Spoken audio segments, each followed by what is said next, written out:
जोबोद गोजोनथाव मानो होनब्ला खुंगा 20थि बोसोरसालि जथुमा जे फरायसा बिफान दुलाराय बाथौ गौथुमा लाइमोनफोरखौ लानानै जे गोबां मोनसे सावरायमेल खुंदोंमोन।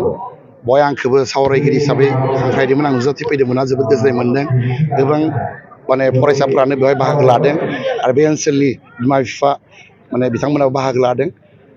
जियानो जा जों बेखौनो गुरै खावलायनांगोन। जोंनि इयुन जोलै होनना बुङोब्ला फरायसाफोरखौनो बुंनांगोन, जोंनि लाइमोनफोरखौनो बुंनांगोन। लाइमोनफोरनि सायाव जोंहा गोबां मावनो लागा दङ।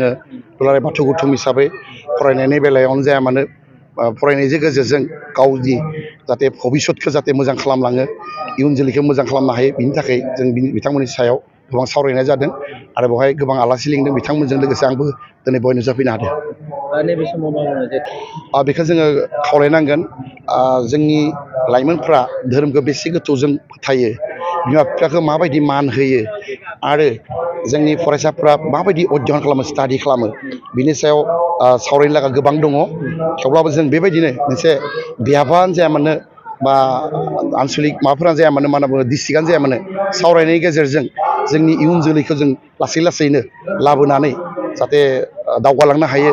सानसे बिथांमोना मोजां मोनसे गोग्गो सोलोंथाइ लानायनि गेजेरजों बिथांमोना जाहाथे जोंनि बाथौनि मोजां मोनसे बिबान लानो हायो बा समाजनि बिबान लानो हायो।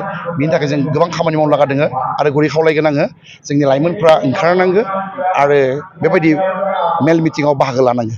आथिखालाव बेखौबो जों नुनो मोनदों।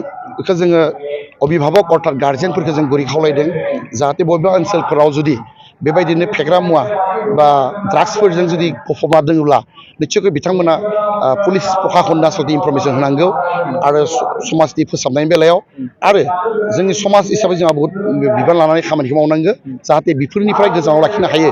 बेबायदि थाखाय जों मा खालामनांगोन, गोबां जों एवारनेस प्रग्राम, सांग्रांथि मेल लानायनि गोबां गोनांथि दं होनना बुङो आरो।